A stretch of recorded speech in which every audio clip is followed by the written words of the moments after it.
The room smells like bleach and loneliness. Lan stares at the ceiling tiles, counting cracks to keep from crying. Pain crawls up her leg, sharp and electric, reminding her she's still alive. A nurse whispers something soft, but the words slide past her ears.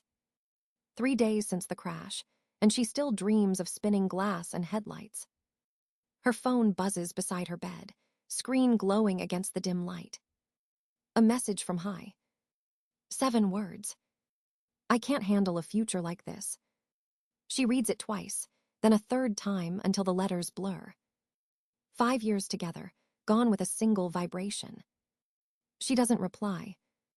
There's nothing left to say. Her mother visits that evening, coat still on, eyes darting around the room. Her stepfather checks his watch more than once. Her younger sister hands her a basket wrapped in cellophane. 3 apples. 2 oranges. Grapes already starting to wrinkle. How's the food here? Her mother asks, voice polite but distant. It's fine, Lan whispers, though she hasn't eaten in hours. They stay exactly 20 minutes. When the door closes, silence rushes back like a tide. She scrolls through her banking app, staring at the shrinking numbers. Medical bills, rent, groceries, everything dissolving into red digits. She used to have savings. Now there's barely enough for another month. The doctor says recovery will take 6 months, maybe more. Physical therapy twice a week. She nods, pretending she can afford any of it. That night, she tries calling her mother. It rings, then goes to voicemail. She leaves a message, voice cracking halfway through. I just need help for a while, please. The next morning, her mother calls back, tone sharp and tired. Your stepfather's business is struggling. We're paying for your sister's wedding. Lan bites her lip until she tastes blood. I could lose my apartment, she says quietly. We just can't help right now, her mother answers, already fatting. After the call, the room feels colder. Outside, rain taps the window in steady rhythm. She thinks of home, her tiny kitchen, her plants by the window. Maybe the plants are dying too. 3 weeks later, a letter arrives from the bank. Her savings are gone. Her balance glows in cruel simplicity, just numbers, hollow and final.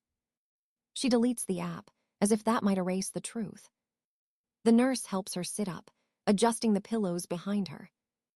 You're healing well, she says kindly. Lan forces a smile that doesn't reach her eyes. Healing feels like a word meant for other people.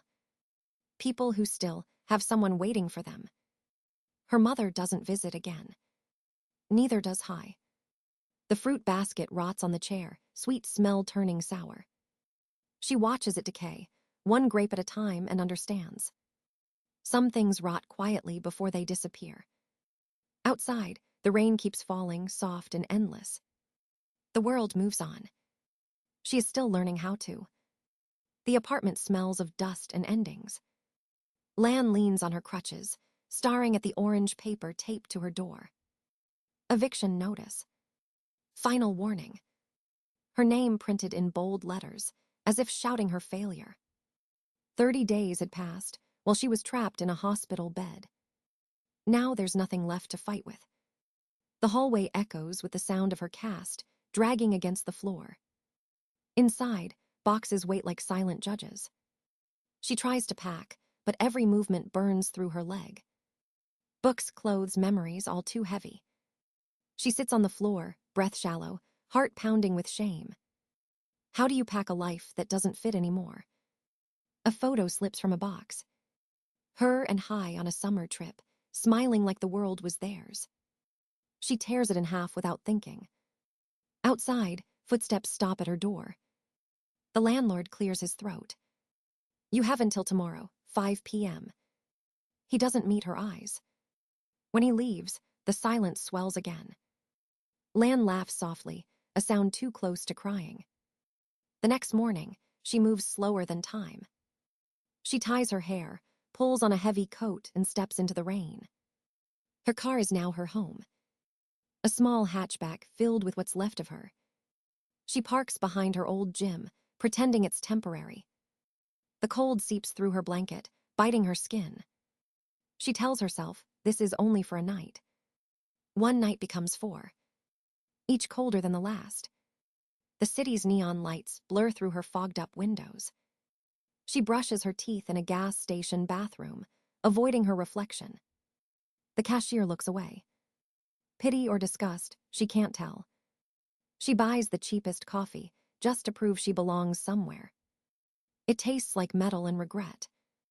At night, rain drums against the roof like an old friend that never comforts. She checks her phone. 12% battery. No new messages. She calls her mother again. Voicemail. Please, she whispers, I'm sleeping in my car. No answer. The next morning, the pain in her leg screams louder than her hunger. She tries to do her therapy exercises, gripping the steering wheel for balance. Straighten, hold, breathe. She lasts 8 seconds before collapsing into tears. The world outside glows gray, heavy with clouds. She parks near a public restroom, timing her visit before the joggers arrive. Her crutches slip on the wet pavement. Once, twice. The third time, she falls hard. A crack of pain flashes through her body. Rain soaks her clothes, pools beneath her cheek. She can't move. For a moment, she thinks this is how she'll end, cold, unseen. Then a voice breaks through the storm. Don't move, miss, help's coming. A man kneels beside her, his hands rough but steady. He calls for an ambulance, stays until it arrives. Lan closes her eyes, the world blurring into sirens and rain. For the first time in weeks, someone doesn't walk away.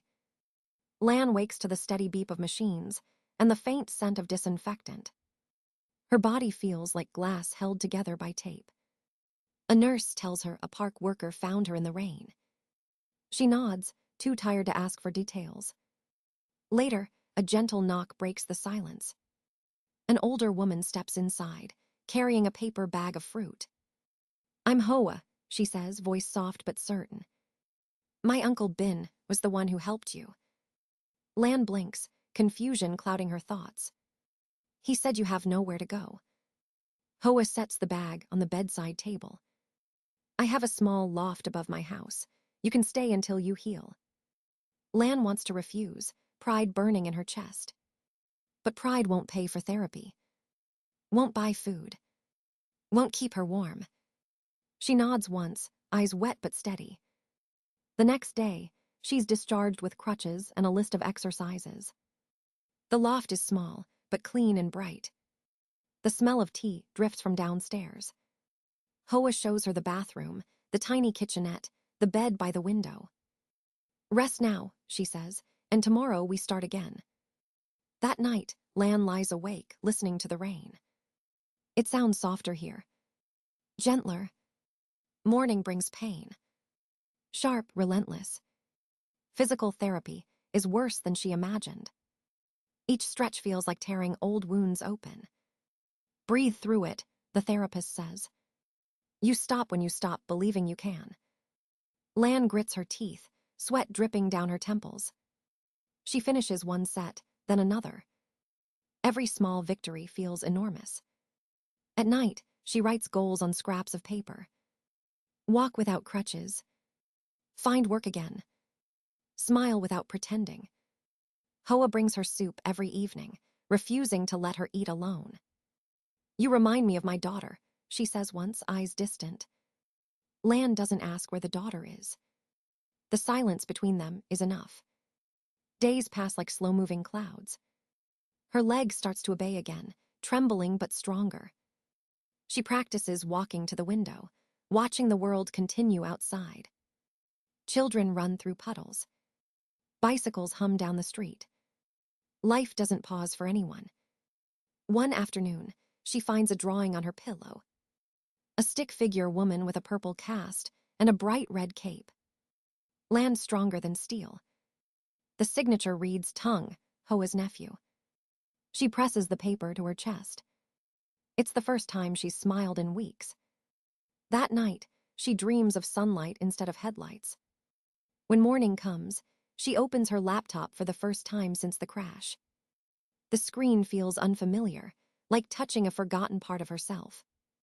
Her fingers tremble, but she types anyway. A single sentence appears.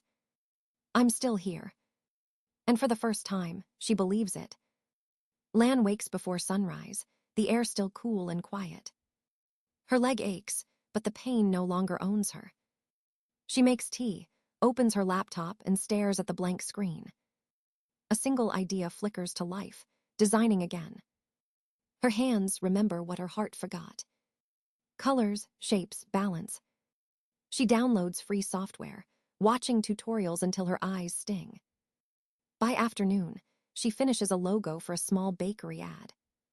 She sends it off, unsure if anyone will reply. 2 days later, a message pings. "We love it. Can we pay you through transfer?" Her chest tightens with disbelief. $70. Her first income since the accident. She laughs, a real sound this time. At dinner, she tells Hoa about the project. The older woman smiles, proud and quiet. "Good things start small," she says. Lan nods, holding the warmth of that moment like a promise. Weeks pass. Her body grows stronger, her confidence steadier. She takes on more clients, small shops, coffee houses, local artists. Each design feels like a piece of herself stitched back together. She transforms the loft corner into an office. A desk, a lamp, sticky notes full of ideas. Hoa's nephew draws another picture, Lan with wings this time. "Flying already," he says with a grin. She keeps both drawings pinned above her desk. One morning, an envelope arrives in the mail. Her sister's wedding invitation, all gold foil and perfect letters. "Family is everything," printed across the bottom. Lan stares at it for a long time. Her mother's voice echoes in her memory. "It doesn't look right when you're not there." Not "we miss you." Just, "it doesn't look right." She writes her reply carefully. "Thank you for the invitation. I wish you happiness. I cannot attend." No apology. No explanation. She seals it with a steady hand. When the letter drops into the mailbox, something lifts from her chest. That night, she receives screenshots from an old friend. Her family's group chat. Mother, so selfish. Sister, always making it about her. Stepfather, we're better off without drama. Lan reads them once, then deletes them. For the first time, the words don't cut deep. They sound like echoes from another lifetime. She pours tea and sits by the window. Rain begins again, soft and forgiving. Her phone buzzes with a new email. A local cafe needs a website redesign. Budget small, but enough to keep her busy. She accepts immediately, fingers flying across the keyboard. Outside, the world glows gold through the rain. She realizes she's no longer surviving. She's building.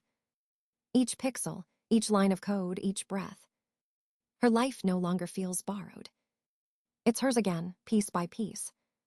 The morning light spills across the loft, gentle and gold. Lan stretches her leg, feeling strength where pain once lived. She has clients now, real ones with deadlines and trust. Her work fills the hours once haunted by silence. Emails arrive with praise, invoices with her name. For the first time, her days feel like purpose, not survival. Then one evening, an email changes everything. A company in the city needs a design manager. Halston Media. Big name, big chance. She hesitates before applying, heart hammering in her chest. Weeks later, the interview invitation arrives. She buys a new blazer, second-hand but perfect. In the lobby, glass walls reflect a woman she barely recognizes. The interviewer never glances at her limp. Only her portfolio. "Your work shows empathy," the woman says, eyes bright. Lan nods, voice trembling. "I've had practice." When the job offer comes, she doesn't breathe for a moment. 6 figures. Remote work. A future she built herself. She calls Hoa first. "They saw my work, not my story," she says through tears. "That's how it should be," Hoa replies softly. That night, Lan sits at her laptop searching for homes. Not apartments. A place with space and light.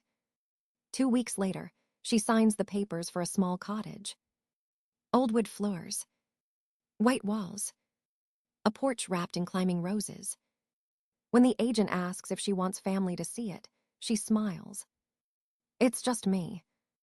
The first night in her new home, she sits on the porch steps. The air smells like rain and soil.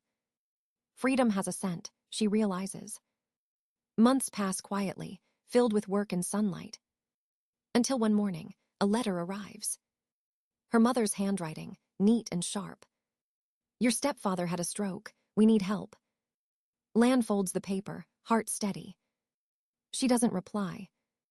A week later, her mother shows up in person. Older now, her hair streaked with gray. "Lan," she says, forcing a smile, "what a beautiful home." Lan doesn't invite her inside. "I needed you when I was sleeping in a car," she says. Her mother looks away. "We didn't know." "You knew enough to ignore 17 calls." Her voice is calm, not cruel. Her mother sighs. "We're still family." Family doesn't leave you in the rain. The silence stretches between them like a closed door. When her mother drives away, Lan exhales deeply. That night, she writes an email to a lawyer. A boundary letter. No more contact. It feels like cutting a rope that's been strangling her for years. The next day, she sends it, hand steady, heart light. Outside, the sky clears after days of storm. Sunlight spills through her window, soft and warm. She sits at her desk, opens a new project, and smiles. This time, she's not running from the past. She's designing her own piece. 3 months pass in quiet calm. Lan's phone no longer lights with unwanted messages. Her mornings belong to coffee, sunlight, and work she loves. The world feels wide again, open and forgiving. Then a card arrives in the mail. A sympathy note from a distant cousin. Her stepfather is gone. The words land softly, almost gently. She waits for sadness that never comes. Instead, she feels peace, clean and final. A week later, another envelope appears. Her sister's handwriting, sharp and angry. 5 pages of blame, ending with "You'll die alone." Lan folds the letter, slides it into a new envelope. Return to sender. She doesn't even add a note. At the post box, she lets it go without looking back. The sky is pale blue, the kind that promises new beginnings. That evening, she walks through her garden. Tomato vines curl along the fence, green and alive. Hoa and her nephew come for dinner, bringing laughter and warmth. Friends fill her table, stories spill like music. They talk about recipes, work, plans for summer trips. Lan listens, smiling quietly. This is family, she thinks. Not blood, but presence. After everyone leaves, she sits on her porch swing. The air hums with the sound of crickets. She looks up at the stars and whispers a thank you. Not to anyone in particular, just to life itself. Weeks later, she visits the hospital where it all began. The halls smell the same, clean, cold, alive with memory.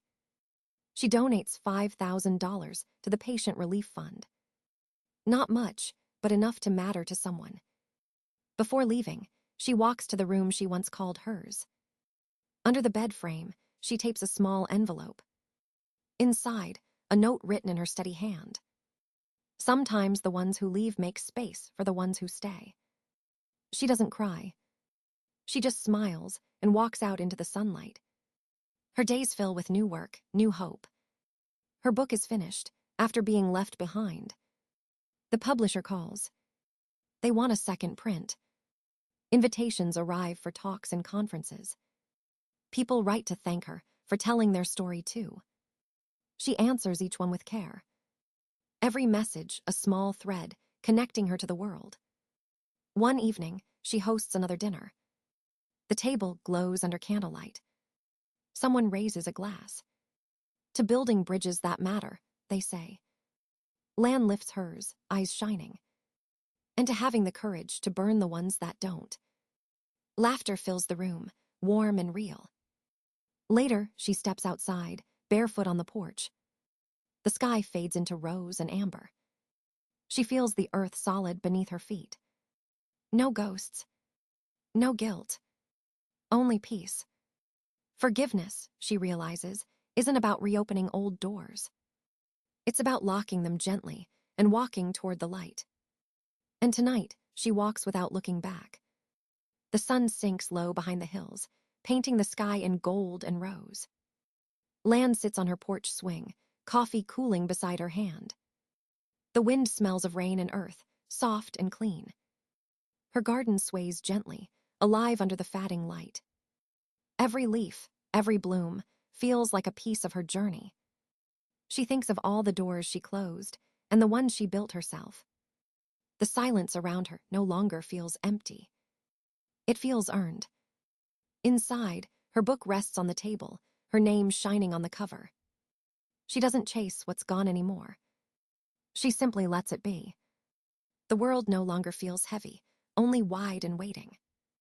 Lan breathes in, slow and deep. Forgiveness isn't forgetting. It's choosing peace over pain. It's understanding that survival can bloom into joy. A single star appears above the darkening sky. She smiles, small and certain. For the first time, her story belongs entirely to her. The past no longer defines her steps. The future is hers to write.